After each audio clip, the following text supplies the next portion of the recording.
From where he's standing across the street, Justyce can see her. Melo Taylor, ex-girlfriend, slumped over beside her Benz on the damp concrete of the Farm Fresh parking lot. She's missing a shoe, and the contents of her purse are scattered around her like the guts of a pulled party popper. He knows she's stone drunk, but this is too much, even for her. Jus shakes his head, remembering the judgment all over his best friend Manny's face as he left Manny's house not 15 minutes ago. The walk symbol appears. As he approaches, she opens her eyes, and he waves and pulls his earbuds out just in time to hear her say, "What the hell are you doing here?" Justyce asks himself the same question as he watches her try and fail to shift to her knees. She falls over sideways and hits her face against the car door.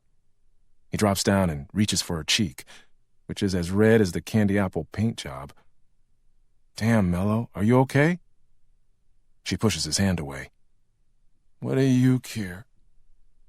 Stung, Justyce takes a deep breath. He cares a lot. Obviously. If he didn't, he wouldn't have walked a mile from Manny's house at 3 a.m. Manny's of the opinion that Melo's the worst thing that ever happened to Jus, so of course he refused to give his boy a ride. All to keep his drunken disaster of an ex from driving. He should walk away right now. Justyce should. But he doesn't. "Jessa called me," he tells her. "That skank. Don't be like that, babe. She only called me because she cares about you."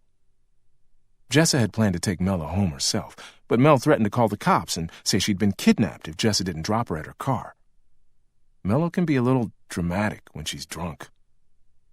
"I'm totally unfollowing her," she says. Case in point. "In life and online, nosy bitch." Justyce shakes his head again. "I just came to make sure you get home okay." That's when it hits Justyce that while he might succeed in getting Melo home, he has no idea how he'll get back. He closes his eyes as Manny's words ring through his head. "This Captain Save-A-Ho thing is going to get you in trouble, dog."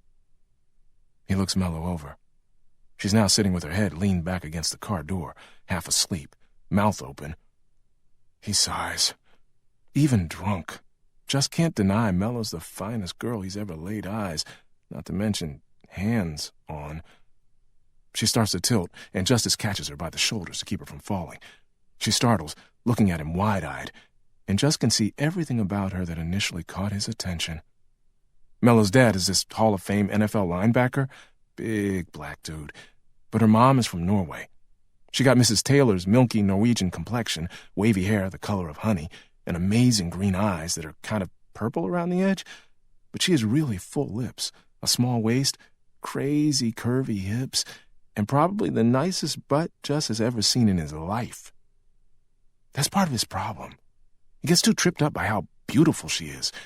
He never would have dreamed a girl as fine as her would be into him. Now he's got the urge to kiss her, even though her eyes are red and her hair's a mess and she smells like vodka and cigarettes and weed. But when he goes to push her hair out of her face, she shoves his hand away again. "Don't touch me, Justyce." She starts shifting her stuff around on the ground. Lipstick, Kleenex, tampons, one of those circular thingies with the makeup in one half and a mirror in the other, a flask. Ugh, where are my keys?